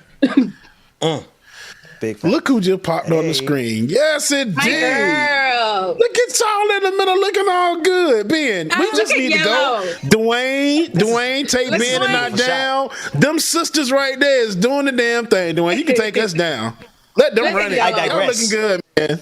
Thank you. And thank you. Look, and Olay, you always look good as usual. I love to see you. But Dwayne, you could have gave me a heads up. He did. He did actually. The Slack, he put it in Slack, Rebecca. Yes, but the Slack is not connected to my phone. So when I'm on the computer, it's a widescreen. I do the screen widescreen. So it's no longer on my phone. I'm having issues putting it on there. I'll take that one. My bad. Take it. My bad. Thank you. Yes. But no. That's the only one you get, though. Olay, you have been in just covering these cases very, very very well. It was this one moment where you had to check one of the women on one of the networks you work on and let her know that Ma'am, we don't do racism around here. Let's be clear. You said you don't mince words. That's what you said. You said I don't mince words. This is racism, pure racism. And I lived for that moment because the white on her face was gone. Like she was weird. And I thank you for that because we don't have people we have people in these spaces who are afraid because they think they're going to come off, unprofessional. And in the way that you told her, you were like, hey, listen, I don't mince words. Look, I'm a black woman. Okay. So when we're talking about these cases, I'm going to be honest. And I live for that because there are a lot of people who do what you do, who are afraid to really, use a moment to speak up and be real about it. So thank you. Yeah, no one wants the backlash. But the thing I've come to terms with, I've had these conversations. I feel like people in similar spaces, I talk to doing similar things. And, they try to tell me what thing that they think these people are going to be upset about. And I think about it and I'm just like, you know what? At the end of the day, right? Like, they're not going to be happy with nothing I say. Anybody who is racist or supports these kinds of institutions is never going to like me. You know what I mean? There's no mild, there is no downplayed version of what I say that is going to make a racist happy. So I might as well just speak for and to my people. So I'm like, listen, that's racist. Listen, I got time. Like, I don't have time. Yeah. I love it. I was down there chilling. Yeah, they're never going to accept you for who you are. And I see the comments too when you said, because when you're speaking the truth, it's a problematic when it's coming from a black professional. Girl, and I said, girl, listen, I can definitely relate. When I first got in this thing, bro, they used to read me. I had braids like this in, and I was going off like Donald Trump. You can't do that. This is what the people are going through. This is it. In Charlottesville, girl, they came for me. They was like, listen, carpet head. They called my braids. No, go back to where you came from. Holy shit! What the hell? Yes. Girl. No, that's the ridiculous part. No, that part is ridiculous. No, I've been getting slandered and dragged for about a week or 2 weeks now. Let me see the right. I think it's been about 2 weeks since the right has introduced to me and decided they hate my guts. And they be saying that they talk about my hair, my this, and I'm like, listen. You can say a lot. You don't have to like my politics, but don't say I'm not cute. Let's not get up in there with all these lies. They can't say you're not cute because they'll say stuff like, she's real, who is she mixed with, who is she look like, whatever. Or they say, I want to rape her, or I want to. They say those kind of things. I'm like, Jesus, it escalated quickly. They're really sending me messages like that. I feel sorry for people with the like when it comes to attacking me, because first of all, let me be reasonable. I can understand why one would dislike me on that kind of level, right? Like I can see why I'm a polarizing character. Like, I'm like, if you don't like whatever this particular kind of person is, I'm a lot of whatever that thing is. If you already don't like it, no, there's So I get it. No, they can go ahead. No, there doesn't need to be excuse. But I get it. I'm not mad at it. It goes without saying, but I disown those white people. No, as you should. But I'm not even mad at them. Like, do your thing. My problem is, don't come and talk to me from behind an anonymous account and an anonymous photo, because let me talk to you the way I want to talk to you. You talking to me crazy now? Let me put you in there. Come on. Let's do it. Let's make this fair. Show me your picture. Show me your picture, because you cannot be meaner than I'm going to be. I think that's the problem. I'm like, please don't come for me, because I will verbally put you in the dirt. As soon as I see a picture, but I ain't gonna lie. Is that a real name? I ain't gonna lie. When I was a little baby, a political journalist, my journalism used to be regurgitating the everyday, coming up at 6 o'clock, coming up at 6 p.m., straight ahead. That was my, regurgitating that off of the teleprompter. Now these people on here were really coming for me, and I'm like, Ben, do you see what they saying, Ben? Ben was like, listen, you need to not go into the comment section. You need to wait. I said the opposite. I said you need to go. No, my advice at the time was go and desensitize yourself to it, because they're going to give it to you all the time, every day. No, it wasn't right. You guys, I was trying to fight. It is surprising. It is surprising the first time you see it. No, it is shocking. Like when I did the Bad Faith podcast with Brianna Joy Gray like a week ago. In my mind, first of all, let me just be clear. All these people be mad at me, and I be like, I'm like, am I upset? I don't get people like, I'm giving you jokes. I'm giving you lighthearted. What are you upset about? So in my mind, I did that interview. I was like, smoke that. Yeah. I got an interview. I got on the comments. I was like, I hate her. I ain't never seen. They never met you, ain't never nothing, and they'll hate you. They'll talk about your family, but then they say they want to have sex with you. One guy did this whole video on me. Remember, Ben? And he. Oh my God! There was one guy. It was Tommy Sotomayor. Yes, it was that. Yes, clown. it was. The dude was tied into that stuff yesterday. Yes, and my nails have always been like this. This ain't nothing new. And he was like, I mean, what the hell is she talking about? She sounds like a ghetto such and such. But he said she is fine though with them grabbers. He called my nails grabbers, and he was just really, it was horrifying. I mean, he needs to put lotion on, right? He's I mean, just they do kind of remind me of them things they they really give to the do old be on people the to pick up stuff off the ground, you know? Just be quiet. Just be quiet, Dwayne. Straight. No, that is really the type of time they're on. Yeah, but at the end of the day, we gonna still get up and do it again. So y'all gonna be mad every day. I still got up and did this every day. And now I really don't give a damn. It be people in our own, show, trying to check me. I love you guys so much, mean it, but I just move on. After I get off of the show, I go live my life. And that is I go live my life. Absolutely. In my mind, I'm a Leo, first of all. I'm like, y'all can't offend me. I know, right? I'm like, listen, I don't know what to tell. You know how ridiculous I am? Just to give you an example. My girl, and you're Bahamian though. So you're like 3 times ridiculous. You're a black woman, you're Bahamian, and you say you a Leo, sweetie. It's sometimes I can't take myself seriously. Last week someone said, I saw these comments about how much they hate me, but I was like, not the white supremacists spelling my name right. We made it. I was like, we made it. Girl, you know they're gonna get, girl. They when they spell your name right, really, that's it. They're gonna know who you are. Period. I was like, y'all hate me personally. They was like, oh, she's animated the way read. I was like, oh, so you see the vision. You see the trajectory, sweetie. I was like, Reed got a show with like 8 million followers. I'm like, I'm glad. Hello. Exactly. I'm glad you see what's coming.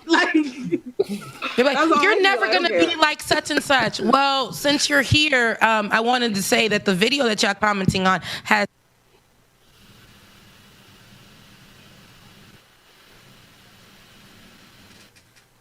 Yeah, she's going. I thought it was me. I thought it was just me. I was like, I'm gonna sit there and smile appropriately. Something happened to your microphone, Rebecca. Right, I'm like just sitting there like speaking out, like, yeah. Go ahead.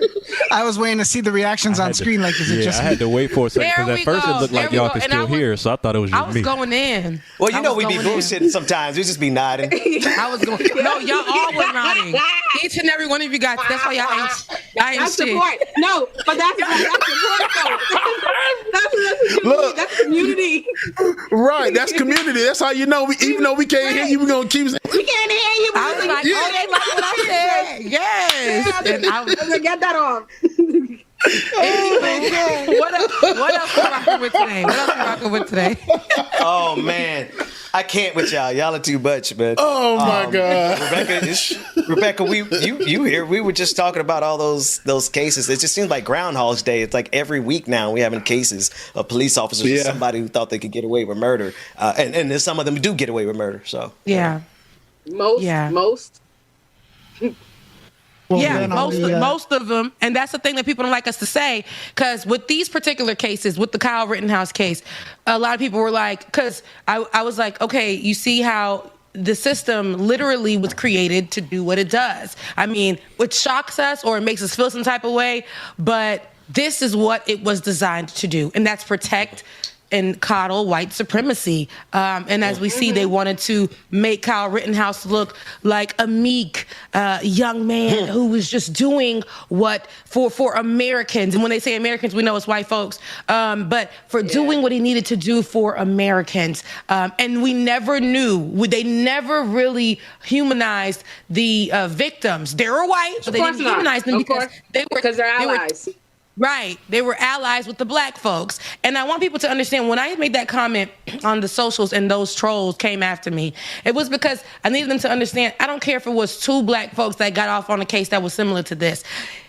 Women lie, men lie more. Numbers don't lie, okay? So I need that to, I don't care if it was 2. I don't care if it was 2 people that were black that got off on a similar case or whatever the case may be. Y'all bring up O.J. Simpson. Y'all bring up, like, who cares? The numbers don't lie. White folks will constantly get off on this kind of thing forever and ever. And honestly, we have to stop engaging racists and white supremacists in good faith. Like, we have to stop engaging them as though they're operating in good faith, because all we're doing is aging ourselves and stressing ourselves, going around with their like mental gymnastics. They know what's up. And what I've learned, I think the last 2 weeks with the Rittenhouse trial have been really illuminating for me in this way, because I had to, like, and you have to go read. Like, let me, James Baldwin is like, you think you're the first person to go through something until you read, And I'm like, let me just go read from my black authors and see what they're talking about. And what that reminded me, Austin Channing Brown talks about this, a black author. White supremacy is steeped in gaslighting. That's pretty much what it is, right? Like, yes, it is. The sky is blue, 2 + 2 = 4. You looking at the blue sky, you looking at the green grass, and they telling you that is not what it is. Lies. This is the next thing. And then they making you do this whole semantics argument. At the end of the day, I have explained it in every scholarly, legal, every kind of way I possibly can to these people why the case don't make no sense. So let me just say this in common sense terms. At the end of the day, y'all know good and absolutely well, none of us, couldn't no Black Lives Matter protester of any race decide they was going to a Proud Boy rally, any white supremacist rally with a gun armed, and first of all, get around to killing anybody, because they weren't going to be able to walk around freely with that gun and that thing in the first place as an agitator, let alone manage to shoot 3 people, kill 2, pose an argument that, I thought the unarmed man was more dangerous to me because what if he got my gun that had been strapped to me all night and never fell, despite the fact that I was running around, fell down, shot multiple people? It's absurd. It's an absurdity. And then we see them in court getting treated better than black people that get arrested for shooting chopstick at Dwayne Reed. It's nonsense. It's foolishness. I'm so tired of it. And it would be a different story if they were just here, arguing, it's self-defense. It was self-defense, but it's an unfortunate tragedy or something like that. That's not what they're doing. They're celebrating and heralding this man as some kind of American hero and patriot, because at the end of the day, they endorse his actions. Period. Point blank. Done. I don't got no time for them. They can be as mad as they want to be about it. I'm going to say it every day. And the more mad they about it, they're going to be about it. That's the more we're going to talk about it and keep saying it. Someone got to say it. Olay, you said something so deep. You said they endorse him. They endorse the white supremacy. They do that. Right after, they done put that boy on the show. That boy was suit and tie, only to let him have a conversation and say, I'm not even racist. I follow Black Lives Matter. I support the movement. And people were like, you see, he is a Black Lives Matter supporter. He was no. You want to change the narrative. What we know is what we know. Like you said, when we look at the sky and we know it's blue, okay? When you look at me, you know I'm a black woman. There's nothing, there is nothing taking that away. This literally is what it is. But they give him the platform, they endorse it. That boy is going to be like the Zimmerman effect. You're going to become popular. You're going to be on shows now. They're going to choose you to. That's what it is. That's it. And then he's going to be someone who makes money off of this. The smile on his face as soon as he got out. The fist bumps that he's doing with people. The coaching. The honoring that people are doing. The specific line I really had a problem with, and I was like, I'm not going to watch this because I'm not going to let these people raise my blood pressure. But the specific line when he said Kyle Rittenhouse was not on trial, the right to self-defense was on trial. I'm like, oh my God, what committee meeting did they have? And they came up with, that's how they're going to reframe this narrative. It's absolute horrible. Well, there's just no other way around it. No. Can I get your opinion on this, Olay, twofold? One, it is aggravating to see how they're lifting Kyle Rittenhouse, but do you see what I see? Because it's kind of pathetic for them to. Kyle Rittenhouse is their hero. Up until this point, they've never sent out their best. They're not sending their best. They never. Hold on. White supremacists have never sent out their best. Never sent out their best. They don't send out their best on the lower level battles of Twitter trolls and YouTube comments, let alone on the larger scale. They never send out their best. That's the problem. That's why, not for nothing. And I hate to, talk about grifters that are guilty of the ultimate sins, but like a Candace Owens, right? Let's take somebody like her.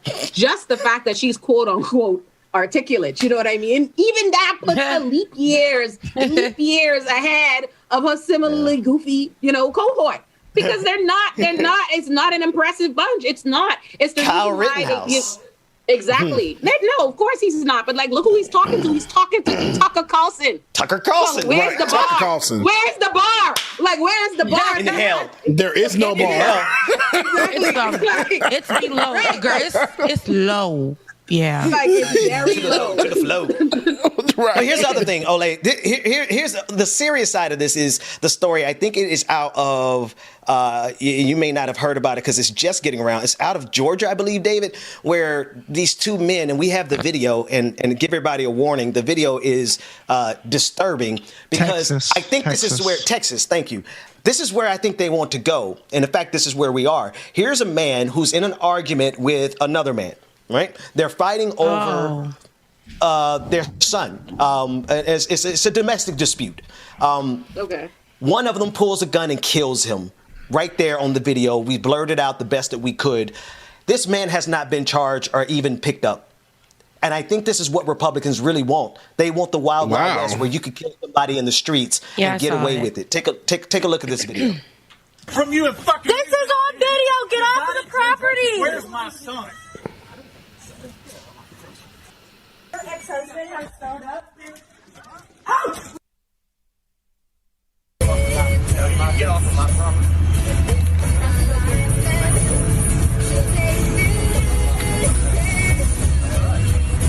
Where's my son? I'll go get him. I'm supposed to have him at 3:15. And you're playing games telling me that I can pick him up at 6? I'm going to have the cops. I've already got the cops on the way to your mom's house. Because that's probably where he is. It's not when I'm done working. I get him at 3:15. I get him at 3:15. I don't care if you wanted to see him or not. I get him at 3:15. If you want to see him, you see him up until 3:15. You keep trying to keep my son from me. I'm fixing to drag you and Anne-Marie and everybody else into court. Meaning Anne-Marie. This is on video. I'm very Leave. Do it. Right. You gotta use it, motherfucker. God damn it, I'll take it from you. Call the police. Call 911. Call 911. Call 911. Call 911. Call 911. I have it on video, Kyle. You did it, not him. I told all of y'all to leave. We came to get his son. He's not here. She should have told that. She should have told that. None of y'all should be here. None of y'all should be here. I asked you to leave. I did everything. I did not want to do any of this.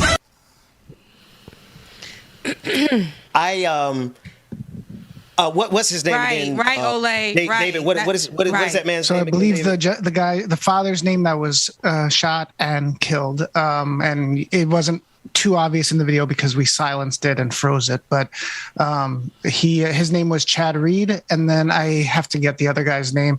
Basically, he was there to pick up his son for a court-appointed visitation, and I guess the son wasn't there. You could hear a lot of the back and forth in the arguing. He was just picking up his son. That son wasn't there. Yeah, the son wasn't there. He didn't tell him that in the beginning. He wanted to come out, use his rights. It's his property, and they go the extreme. So now we're letting the white people know, especially in this time. For the last few years, 5 years, we've been talking about gun reform and gun rights, right? And that conversation has taken taken a back seat. Especially because it was the NRA, right? That was the big thing. After them school shootings, they would be the first people to speak up. But now we see with these laws that are passing, with these people that are getting off like Kyle Rittenhouse, this is exactly what the conservatives want. They want Marjorie Taylor Greene, gun-toting heifer. This is exactly what the conservatives want. They want people to feel like, stand your ground. Here's your, get a gun and you can do whatever you want. But this is what it leads to, especially with white folks. Let that happen to black person. The struggle. They would have been in jail 2 seconds. But the fact that this man came to and we being vilified just by the video, just by the fact that we were having this confrontation. Think about it. Just by the fact that there was this woman who's not with this man and she has this boyfriend. Right. They would be the entire narrative. Come on, would be different. Yeah. Baby daddy. Baby daddy. They would be talking about how he's so quick to anger, emotional violence, ghetto. Why we fighting? Oh, look at this woman, this baby mother. Oh, that's why the black families is like this because blah blah. There would be a whole story. The whole community would be being torn up over this one video. So here's the kicker. Here, real quick, Wayne. Here's the kicker. The girlfriend who was in the car, who was filming it, basically is now trying to get custody of the kids from her now late boyfriend. And the guy that shot her. She wants the kids because she feels like they're not in a safe environment, I guess, but because they were being. They're not. Neither would she be. Bro. No. I'm not dispelling that. I'm just explaining it. Yeah, not you, David. The one other thing before Dwayne says his piece. William Kyle Carruth, he's the guy that actually he's the boyfriend that shot the father, and no charges have been filed. Police have been silent. They haven't said whether there will be an investigation or anything. Yeah, so that's the point. So, and that's what I was going to say, and Chuck Diesel just said it in the chat. But the reason that probably charges haven't been filed is because of the castle doctrine in Texas. He was on his porch, so he's going to be able to say self-defense. I feared for my life. The man was angry. Blah blah blah blah blah. So, as bad as it is, he probably going to get off with it, and now he got to look at the son. But you're not raising my kids. But he got to look at the son in his face all the time and know that he killed his father. No, I'm gonna haunt that man for Chad. You ain't gonna raise my kids. You ain't gonna kill me and raise my kids. See, now that's what I do to white supremacy. Like when we white, ooh, Lord, get me off the screen. Get me off the screen because they gonna get people killed. Olay. The whole thing is absolutely absurd, like from beginning to end. Like generally I try not to get in white and white crime. But no, girl, you better be glad I'm on this camera right now. There's no point, right? Like how I go. White on white crime. Right. I try to stay out of white people's business because, like, you know what I mean? Like, no, honestly, it escalates to a place. I'm like, I would have never think about it. If I was just watching that video as an innocent black person minding my business, I would never fathom a shotgun was coming. That's crazy. Like, how did that escalate?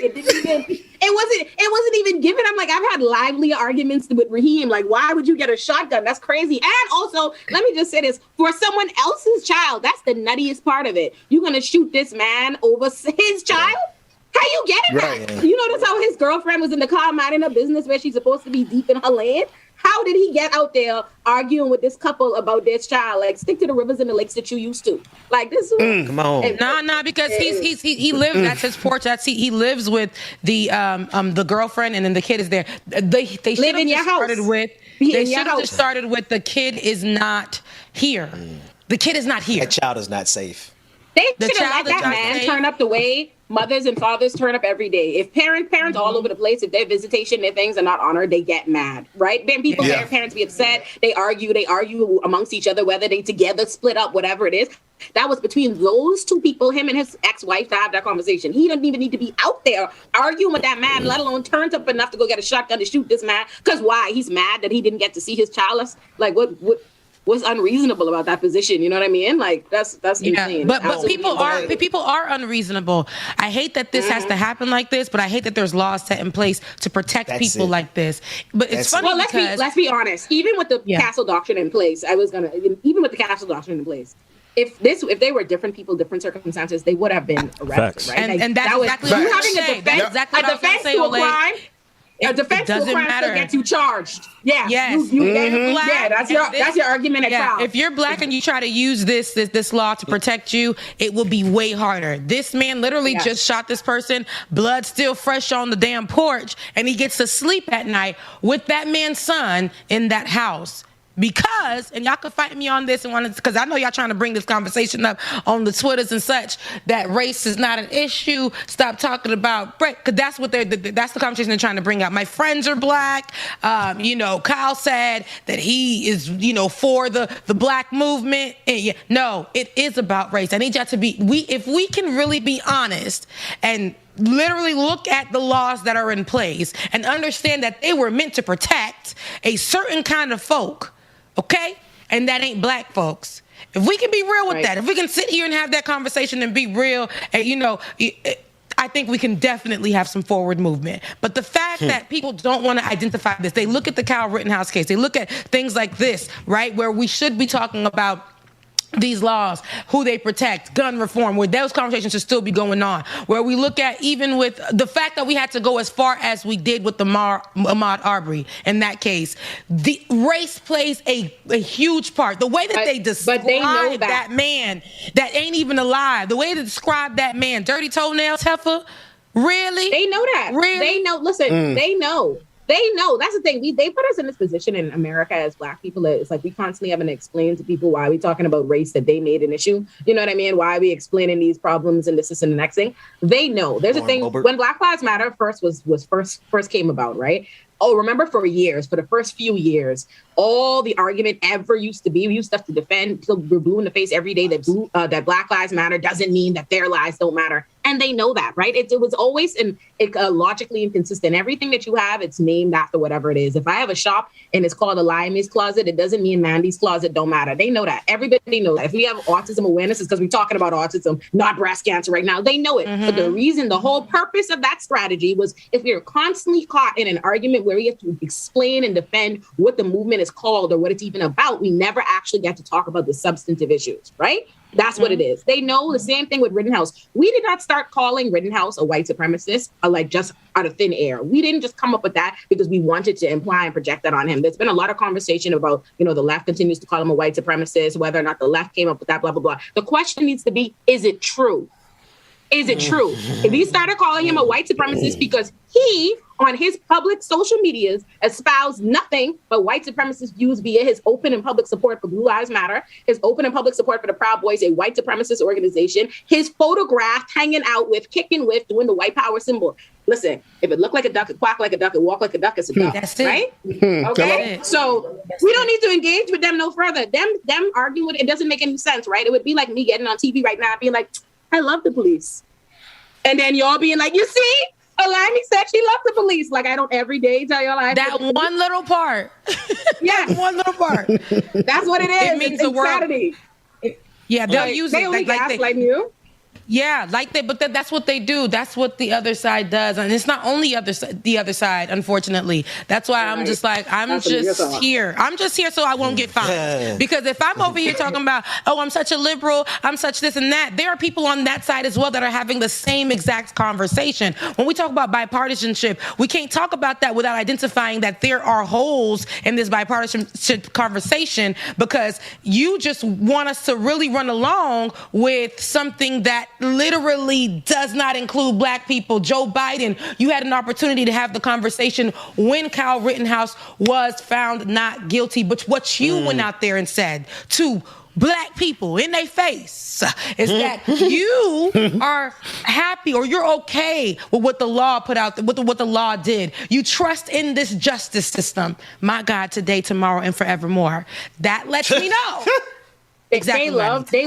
They love to create this idea that really what the divide is in America is like the left and the right, right? Like the left and the liberals and the Democrats are all, they're on board and it's just the right. That's our problem. But that's not it. I have a piece actually coming out that basically looks at this argument. It's come on, Pete. I ask myself, in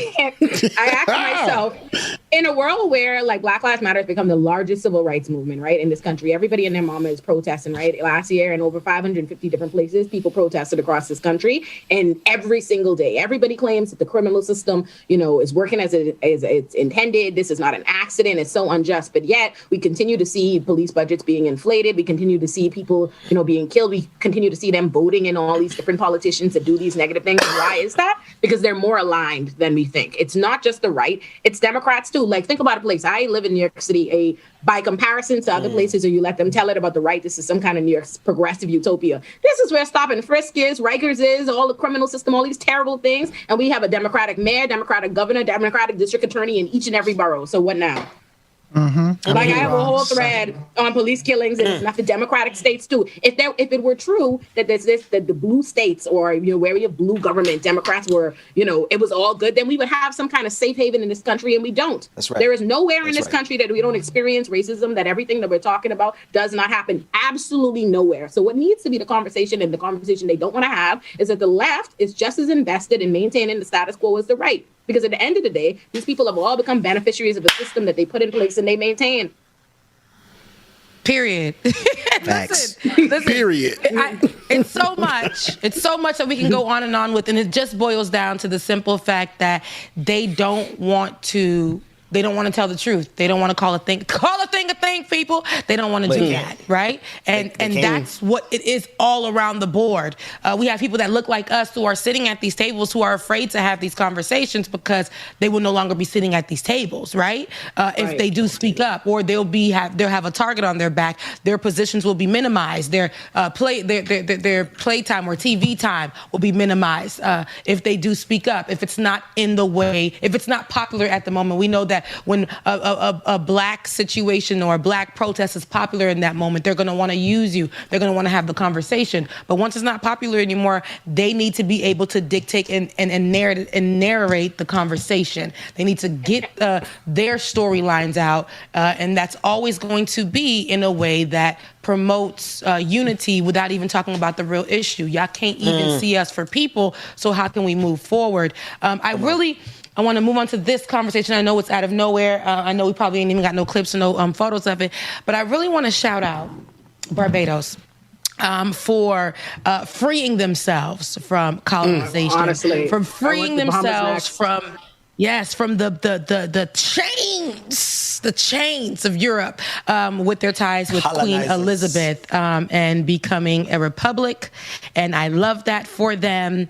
There was a conversation online that was saying, because people were like, this is so great, no more colonization for that country, that Caribbean country. But then more people that look like me too, we're in the conversation and we're saying, well, that's the reason why we get tourism. That's the reason why the land has been so successful. That's the reason why all of this is because of, with the ties. That ain't even kind of true. It's not even kind of true. It's not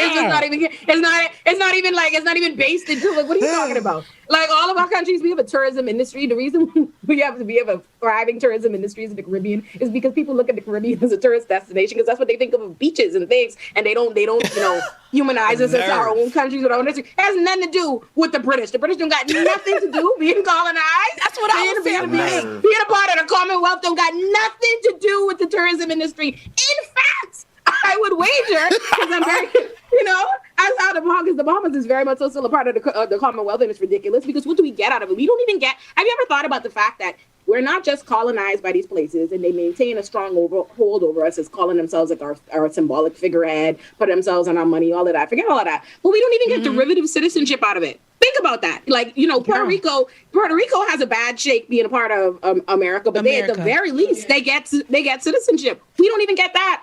I can't go to England all willy-nilly. You don't get nothing out of it. There's no upside. And British people were commenting. You're right. And British people were commenting, saying things like, for me, I guess I'm not going to go over to Barbados anymore. It's probably going to be it's like, first of all, then don't. The British were responsible for thousands of enslaved people there in the land working in Barbados. So let's be honest, they and to be still under their control by Queen Elizabeth, who is literally skin and bones right now. She got about one more day. Hate to say it, but you got about one more day. We don't need that ruling. We don't need that. A black people needs to be free of any white control. I'm proud to come from one of the countries, the first Black republic. You know what I'm saying? To make an example, but we don't need none of the rest. Everybody needs to be free. Okay, everybody in Caribbean needs to be free. All those black countries, all those, anybody, brown and black countries there need to be free. And everybody who's coming to visit, and you're saying that you can't come visit Barbados anymore. Queen. Who cares? Your laws. I mean, ain't nobody checking for you because, like, and anybody who says that don't visit, looking for the beaches. They gonna still be looking for the food that tastes good. Okay. Anybody who says that don't visit. It's like, remember when people were like they boycotted Hamilton knowing they couldn't get no tickets? You remember that? You remember like all the people? That's really what that's like. I don't even want to go. There's nobody that actively goes to the Caribbean that's like, hey, yo, I'm not going no more based on what that Caribbean country decided politically. Like, they've never been to Barbados. They have no intention of going. Yes. And to be honest, Ole, I honestly did not want to go see Hamilton, and I could not get tickets. But you're right. Okay. You're right. Yeah, me Sam. Listen. Flicks. Let's go on vacation. I'm trying to go to Barbados. How y'all boycotting the sold out show? Okay.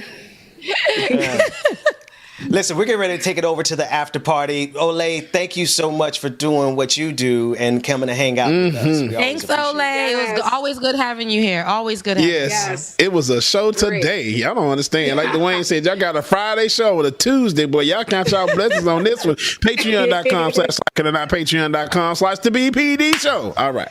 Hey, I love it, Ole. Ole, you know what? You and I'm gonna slide in your DMs, but it's about business because you funny. You better clean that shit up. Maybe I worded that a little different, okay? But yeah. It literally was the B clause of the same sentence, people. Come on. Yes. It's not like I left it hanging out there. All we heard was you sliding in her DMs. That's all people gonna hear. That's all people gonna hear. Look at the business proposition. Messy. I get no respect. Messy. I'm no Olay though. They be trying me though. They being Ben and it's not about you, Rebecca. They be like, Rebecca, you don't see him on. You don't see him. Look, Rebecca, what you think about him? And then Ben would be like, take me down and have me up. Hey, what you thought about Brother Mac's pictures? What you thought about Brother Mac's 16,000 pack? Okay, now I gotta be involved. Before we get out of here and go to the after show, I need y'all to drop Brother Mac's pictures for LA to see Dr. Mac and what he looked like. My God, Somebody DM me because I need to see. Girl, no, don't put it back on air. Dwayne, watch this. Don't put it back on air. I'm gonna slide in her DMs with Brother Mac's pictures. That's what I'm gonna do. I'm crying. I'm gonna DM them to you. Good. Thank you. All right, thank you, Rebecca. Oh goodness, Rebecca, stand, y'all. Bye, y'all. Oh man, bye, thank you again. Bye. Pause. I love being there. Let's take y'all. Love you, girl. Let's take it to the after party, y'all. Let's take it there. Oh, she out for real. Yeah. I appreciate. I mean, I hate that she had to leave, but I appreciate her leaving like that and leaving a free plug for me. But, it did. But before we go to the after party, and I hate to do this and kind of end on a sour note, I just want to put in. Yesterday, Lee Elder passed away at 87. Lee Elder was the first black man to play in the Masters.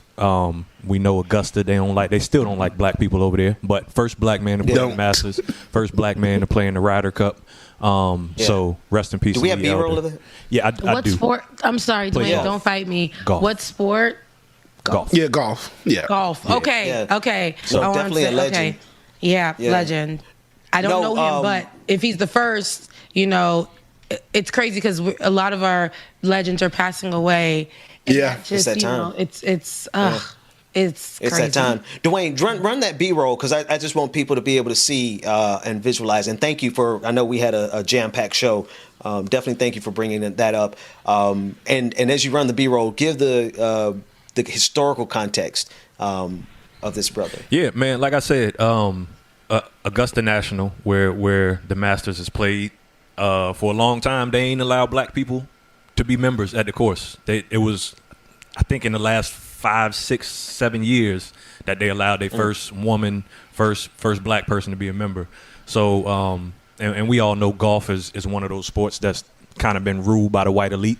So this man was a trailblazer. First one to play in the Masters, like I said. First one in the Ryder Cup, which is the United States versus what is it? Yeah. Great Britain, England, one of them other countries. But yeah, open the doors for a lot of black people. Tiger Woods had a thing yesterday where he spoke on Lee Elder and his significance. So as y'all can see some pictures. That's amazing, man. Yeah. And he was 87. 87 years old. If I'm not mistaken. Yeah. A life well lived, man. A life well lived. So I don't think that's a sour name. I love honoring the ancestors. Yeah. I hope all these young black golfers, because they'll like to push these people out of history. That's why I get. I didn't know who that was, but I hope all these young golfers do get an opportunity to see him in books, to read about him, to find him online easily. Stories on him, all of that. I hope those become accessible to any young black golfers. I really do, because it's more than just Tiger Woods who has decided to. Absolutely, Rebecca. Yes, who just literally said that he will no longer be playing because of his car accident. But there's more than just Tiger Woods. We do have, as I just learned today, thank you, Dwayne, black legends, people who are the first, people who led the way, pioneers in this thing. Pioneers. So. I was just about to say that. Pioneers. Definitely. Yeah. Definitely pioneers. And again, not a sad note. Thank you. We would have been remiss. Church word, if we had not honored our ancestors this morning before we get ready to take it out of here. So that said, let's take it to the after party. Patreon.com/like it or not. Oh, and again, we're piecing this together in real time, but we want to do a Patreon-a-thon so that I can personally thank. And when I say personally, I mean with you becoming a patron and the funds that you're going to help provide. Thank everybody on our team, from Rebecca to Georgia to Dwayne to David to Josh. And I feel like I forgot somebody. Who did I forget? If I forgot anybody, bitch, me. It's only because of James. I said James. I said James. Did you say me? No. I said no. You didn't. Even Rebecca shaking her head. No. It's like, first of all, you called me DJ Exclusive yesterday. Like, who the f is that? And now you forget wait, did I call you? Wait, hold on. Bitch. Wait, what did I call you exclusive? DJ Exclusive. Listen, brother, listen. You know I'm just holding on. I am just literally holding on by a thread every single moment of every single day. That's close enough. But no, for real. I'm joking. DJ Exclusive. I want to do this for them. We're not there yet. We kind of got off because I messed up DJ Exclusive. What I'm trying to ask the people to do is on Friday to come to our Patreon-a-thon. We want to get as many new patrons as we can on Friday so that we can give something to everyone who's here, a bonus. Christmas, holiday, I don't care what you don't call it, Kwanzaa, Festivus, whatever, a gift to us to our team members on Friday. So we're going to put that together. Patreon.com/like it or not, DJ Exclusive. Now we're going to go over to that. Hey, wait a minute. We had to have another question, but we'll also make sure we drop cash apps as well, too, because I just thought about something else. and a big shout out to Georgia for it, man. If y'all missed the on the clock this morning with Georgia live from in front of the courthouse, that was dope. So that's another reason we need y'all to come on out and support the Patreon-a-thon so we can keep sending people out in these streets. That's right. That's right. We get some clips of that because that was dope. So, all right, y'all. Let's take it over to the after party. Time goes by and yet I wonder. All right, y'all. Thank y'all so much again for tuning in today. Like it or not, patreon.com/like it or not, patreon.com/the BPD show. Make sure that you go join, man. Patreon-a-thon is going down Friday. Y'all make sure y'all stay tuned for more information and details. You don't want to miss it. Thank y'all again so much for joining. It was a damn great show. And if you're not a member already, we'll see you tomorrow. If you are, we'll see you at the after party. Made a promise to myself and I repeat it in my head. Set your mind free. Set your mind free. No one knows what I've been through, but this is the end of me and you. Set your mind free. Made a promise to myself. This time I will keep it. Where there's a will, And your affirmations for today, your affirmation for my people that are not patrons. I understand to embrace new beginnings, I must let go of what is holding me back. I understand that to embrace new beginnings, I must let go of what is holding me back, y'all. Y'all be great. Love y'all, mean it.